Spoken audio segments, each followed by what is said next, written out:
Hubungan Jokowi dan Partai Golkar rekat sejak awal masa kepresidenan Presiden ke-7 RI itu. Baru 2 tahun menjabat Presiden, Jokowi mendapat dukungan dari Partai Golkar di bawah Ketua Umum Setia Novanto. Hubungan Jokowi juga erat dengan Erlangga Hartarto yang menggantikan Setia Novanto di pucuk Partai Beringin. Saat tiba-tiba Erlangga Hartarto mundur dari kursi Partai Golkar, Jokowi membantah cawe-cawe. Dalam pidato di Munas ke-11 Partai Golkar di Jakarta 21 Agustus 2024, Jokowi yang tengah berseberangan politik dengan partainya sendiri PDIP kala itu menunjukkan kenyamanan berteduh di bawah pohon beringin. Saya kalau melihat pohon beringin, bawaannya adem gitu.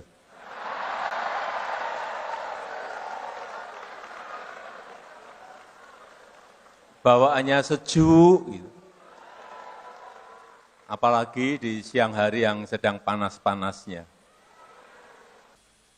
Malam hari ini saya merasa sangat teduh gitu. Membuat kita lebih nyaman. Di forum yang sama, Bahlil Lahadalia, Ketua Umum Partai Golkar, pengganti Erlangga, berseloroh tentang Jokowi. Kata Bahlil, jangan main-main dengan Jokowi yang disebutnya sebagai Raja Jawa. Saya nggak punya kepentingan apa-apa pribadi. Kepentingan saya ke depan adalah Golkar harus lebih baik dari sekarang. Karena itu, pemerintahan Pak Prabowo Gibran sebagai kelanjutan daripada pemerintahan Jokowi Ma'ruf Amin. Jadi kita harus lebih paten lagi. Soalnya Raja Jawa ini kalau kita main-main celaka kita. Saya mau kasih tahu aja, jangan coba-coba main-main di barang ini. Ini, waduh, ngeri-ngeri sedap barang ini, saya kasih tahu. Isu Jokowi dan sang anak, Gibran Rakabuming Raka berlabuh ke Partai Golkar mencuat sejak hubungan yang kian renggang dengan PDIP. Menyusul perbedaan dukungan di Pilpres 2024. Kini, isu yang sama muncul. Kali ini isunya masuk lewat salah satu ormas pendiri Partai Golkar. Tim Liputan, Kompas TV.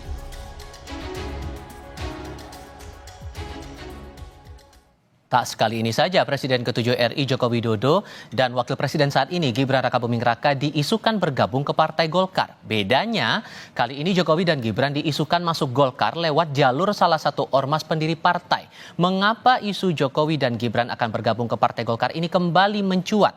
Apakah Jokowi dan Gibran membutuhkan kendaraan politik baru setelah dipecat PDI Perjuangan? Kami bahas bersama Sekjen Partai Golkar M. Sarmuji, kemudian bergabung juga bersama kami Sekjen Relawan Jokowi Projo Handoko, dan Direktur Eksekutif Trias Politika Strategis Agung Baskoro. Assalamualaikum, selamat sore semuanya, apa kabar? Selamat sore. Terima kasih sudah bergabung bersama kami. Pak Sarmuji, saya mau konfirmasi dulu. Dengan konfirmasi Mas Gibran akan datang ke puncak hari ulang tahun MKGR, beredarlah isu bahwa jangan-jangan nih Mas Gibran juga akan masuk ke Partai Golkar lewat MKGR. Benarkah kabar itu? Ya, pertama saya ingin sampaikan, meskipun saya bukan bagian internal MKGR, tapi saya tahu undangan ke Mas Gibran itu sebagai wakil presiden, jadi bukan sebagai kader Partai Golkar.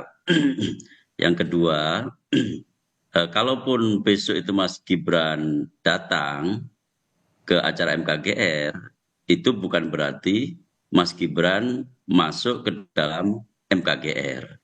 Kalau masuk ke dalam acara MKGR udah pasti karena datang di acara MKGR.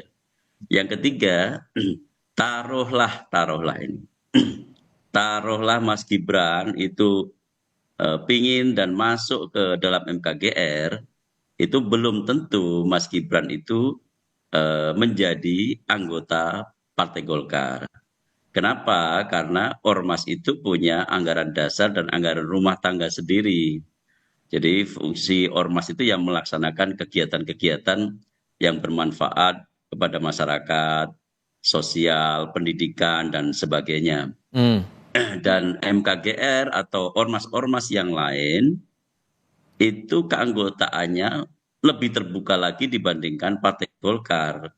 Karena orang yang tidak menjadi anggota Partai Golkar pun bisa menjadi anggota ormas. Bahkan ASN pun itu bisa menjadi anggota ormas karena ADART-nya tersendiri dan tidak otomatis kalau anggota MKGR itu menjadi anggota Partai Golkar. Oke, tapi kalau saya kutip lagi nih, terakhir kali kan pernah ada juga Kang Ridwan Kamil, awalnya kan jadi anggota Kosgoro dulu, baru berapa hari kemudian jadi anggota Partai Golkar juga begitu. Sebetulnya masih bisa dong kalau begitu untuk bisa gabung ke Golkar lewat ormas-ormas pendiri partai itu? Ya bisa masuk, bisa tidak. Jadi kan saya sampaikan, belum tentu. Ridwan Kamil, Kang Emil itu salah satu contoh saja. Saya sendiri masuk Partai Golkar tidak melalui ormas. Jadi saya masuk Partai Golkar justru langsung kepada sayap Partai Golkar yang memang in-body dengan Partai Golkar. Yang kalau sayap itu ADART-nya adalah menginduk kepada partai. Oke. Beda dengan ormas. Ormas punya ADART sendiri, punya aturan sendiri. Oke. Kalau saya misalkan saya masuk ke AMPG itu otomatis saya masuk ke dalam Partai Golkar. Oke, jadi beda-beda sendiri-sendiri begitu Mas Handoko. Di beberapa kali juga Pak Jokowi saat masih jadi presiden dan ikut acara-acara Golkar bilang sudah menunjukkan ada kenyamanan dengan Golkar. Bahkan ada sinyalemen juga dari Mas Budi Ari waktu itu menyampaikan kayaknya akan masuk Golkar nih. Jadi kalau di mata Projo nih memang tampaknya Pak Jokowi ngarah-ngarahnya bersama dengan Mas Gibran bisa cocok lah buat bareng sama Golkar gitu? Ya begini, satu tentu isu ini berkembang bagi kami di Projo ini sebuah eh, kabar yang memang meyakinkan bahwa Pak Jokowi ini memang aset bangsa ya. Jadi tentu Pak Jokowi ini pasca dipecat dari PDI Perjuangan ya banyak ini partai-partai yang mau menerima, menyatakan terbuka untuk menerima Pak Jokowi dan Mas Gibran karena tentu mereka punya Pak Jokowi dan Mas Gibran ini punya posisi tersendiri, punya nilai tersendiri secara politik itu tidak bisa dipungkiri. Nah kemudian spekulasi berkembang kan masuk ke partai mana. Nah dari berbagai rentetan peristiwa memang kita bisa melihat dengan jelas sekali bagaimana hubungan mesra Pak Jokowi dengan Partai Golkar, partainya Mas Sarmudjini. Nah, yang bahkan Pak Jokowi sendiri dalam satu kesempatan tadi disampaikan beliau nyaman di sini, berteduh di bawah pohon beringin, itu bikin adem, bikin sejuk. Itu sinyal-sinyal atau ungkapan-ungkapan perlambang bahwa Pak Jokowi memang sangat nyaman dengan Partai Golkar. Oke. Tetapi kemudian kan kita juga sudah punya konfirmasi dari Pak Jokowi sampai hari ini beliau membantah masuk itu, tidak mengiyakan. Jadi kayaknya ini saya melihat isu kali ini dulu katanya mau masuk langsung ke Partai Golkar. Sekarang ada momentum MKGR mau menggelar acara, kemudian diisukan masuk lewat MKGR. Jadi saya pikir ini masih spekulatif sekali, jadi belum bisa kita mengatakan bahwa Pak Jokowi pasti akan ke Golkar karena beliau sendiri sudah menyampaikan keterangan begitu. Kalau Anda tangkap nih Mas Agung dengan isu ini, Jokowi Gibran akan bergabung ke Golkar lewat ormas pendiri partai MKGR itu, apakah akan ada hal yang berbeda kalau kemudian kedua tokoh ini masuk langsung menjadi kader Partai Golkar langsung ke arah DPP? Iya, Mas Tifal, yang paling utama sebenarnya ini ada image atau persepsi di publik karena Pak Jokowi dipecat ya. Kalau saya cek Kamus Besar Bahasa Indonesia di banyak macam, dipecat itu kan dikeluarkan, Mas. Ya, konotasinya negatif. Ya, ketika kemudian ada isu wacana MKGR, ada Pak Jokowi Mas Gibran masuk, ini kan berarti setelah dikeluarkan kemudian diterima gitu kan. Konotasinya berubah menjadi positif. Semacam itu. Nah, ini ada pertarungan di sana antara persepsi dan image yang saya kira penting karena Pak Jokowi sangat memperhatikan hal-hal semacam itu sehingga dalam tanda petik butuh ya kendaraan wadah baru untuk mengaktualisasikan ya beragam macam manuvernya ya gerak langgam politiknya supaya lebih terukur teratur. Yang pertama itu soal image dan persepsi karena ini wacananya berdekatan dengan hal pemecatan. Yang kedua saya kira relasi ketika Pak Jokowi Mas Gibran masuk ini kan ke Golkar maupun Golkar menerima Pak Jokowi ini relasinya mutualis ya. Saling membutuhkan, saling melengkapi satu sama lain. Kenapa? Pak Jokowi punya basis di Jawa Tengah, solid, ya teruji, semacam itu. Nah Golkar kalau bersama Pak Jokowi sedikit banyak bisa memperluas basis itu. Hmm. Jokowi di saat yang sama butuh kendaraan ya untuk melakukan beragam manuver. Walaupun sebenarnya Pak Jokowi udah punya PSI, udah punya Projo Pak Handoko ya. Hmm. Jadi apalagi di tengah ya tadi wacana presidential threshold dihapuskan, bahkan ada arahan parliamentary threshold juga mau dihapuskan mengikuti presidential threshold. Jadi sebenarnya Pak Jokowi nggak butuh-butuh banget kendaraan. Beliau sudah punya sebenarnya. Tinggal apakah beliau mau membesarkan yang masih baru ini ya atas nama PSI Projo misalkan, atau yang sudah besar dibuat raksasa Pak Sarmuji ya, Oke. dibuat lebih kokoh, lebih kuat. Diskusi di Kompas Petang berlanjut. Mas Agung, terpotong tadi atas penjelasan Anda di segmen sebelumnya ya. Itu tadi Anda menjelaskan bahwa itu sisi positif bagi Jokowi dan Gibran. Bagaimana kemudian benefit yang didapatkan oleh Partai Golkar kalau kemudian kedua tokoh itu jadi masuk ke Golkar?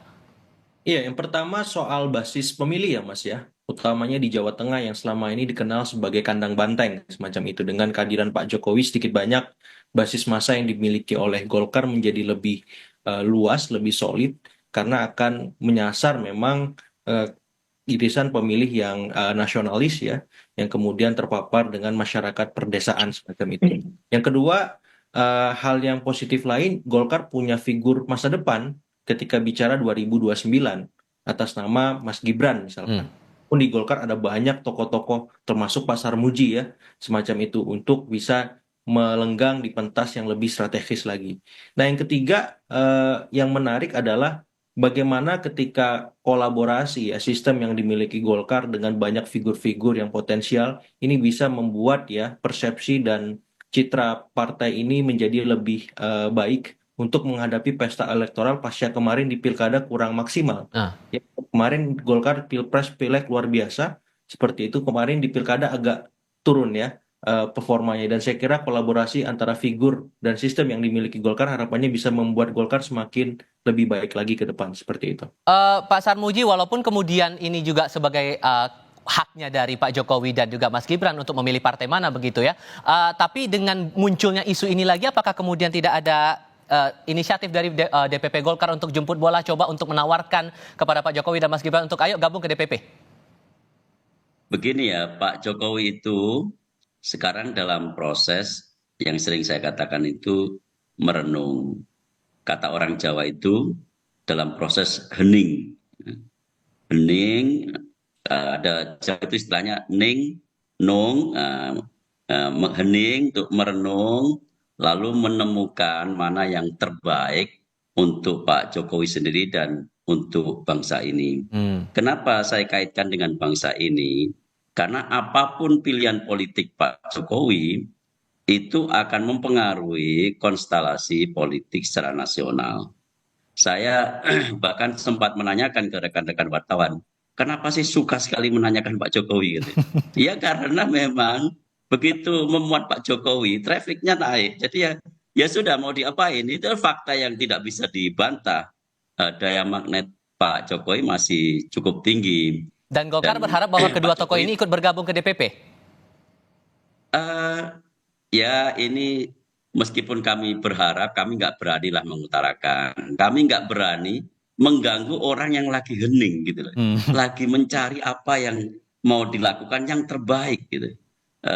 Ibarat orang kita, orang Jawa misalkan bersemedi, ya kita kualat kalau kita mengganggu semedinya Pak Jokowi gitu. Kualat kalau kita mengganggu keheningannya Pak Jokowi. Jadi kita memang meskipun mungkin ya ada harapan, ada apa, tapi kita menghormati hak Pak Jokowi untuk merenung, untuk hening, untuk mencari yang terbaik bagi langkah politik beliau dan bangsa ini. Kalau menurut Mas Handoko nih, kalau dengan perspektif Anda di segmen sebelum yang sudah Anda sampaikan begitu, rasanya lebih tepat buat Pak Jokowi untuk langsung menjadi kader partai, kalau kita bicara isu sekarang jadi kader Golkar, langsung lewat DPP, atau mending lewat ormas saja seperti yang dilakukan oleh Kak Ridwan Kamil sebelumnya? Mas Handoko? Tampaknya audionya belum dibuka ya Mas Handoko. Nah, oke, silakan. Pak Jokowi itu dalam dunia politik kita itu sudah pada level yang paling tinggi ya. Sudah menjadi presiden 2 kali, sudah purna. Maka kemudian kita tentu nggak elok kalau kemudian kita memakai kerangka berpikir Pak Jokowi itu seperti kita-kita ini. Ya kan? Artinya bagi Pak Jokowi sekarang, ya Pak Jokowi itu beberapa kali beliau menyampaikan kepada kami bahwa seluruh dirinya itu akan dibaktikan buat negeri dan kita tidak ada yang ragu soal itu. Pak Jokowi akan memberikan yang terbaik buat bangsa ini, kita tidak ada yang ragu. Beliau sudah membuktikan. Tetapi mengenai cara-cara, langkah-langkah apa yang diambil, ya itu biarlah Pak Jokowi nanti yang akan memutuskan. Sementara kita selalu membayangkan, misalnya kita ini orang berpikir, oh pasti Pak Jokowi itu butuh partai untuk mengaktualisasikan dirinya. Itu saya pikir kita tidak membaca pada posisi kalau kita jadi Pak Jokowi apakah Oke. seperti itu? Belum tentu. Jadi maksud saya biarlah sekarang ini Pak Jokowi seperti disampaikan oleh Sekjen Partai Golkar tadi ya melakukan perenungan, keheningan, nanti yakinlah bahwa Pak Jokowi itu pasti akan mendharma baktikan seluruh potensi yang ada di diri beliau ini untuk bangsa Oke. ini gitu. Ya. Oke, itu tentu yang sekarang jadi jawaban, jadi atau enggak nih Jokowi Gibran untuk bergabung ke Partai Golkar. Tentu ini menarik dicermati. Pak Sarmuji, Mas Handoko, Mas Agung, terima kasih banyak sudah mau berdiskusi bersama Terima kami. kasih, Saya selalu terima kasih. semuanya, selamat sore. Terima kasih.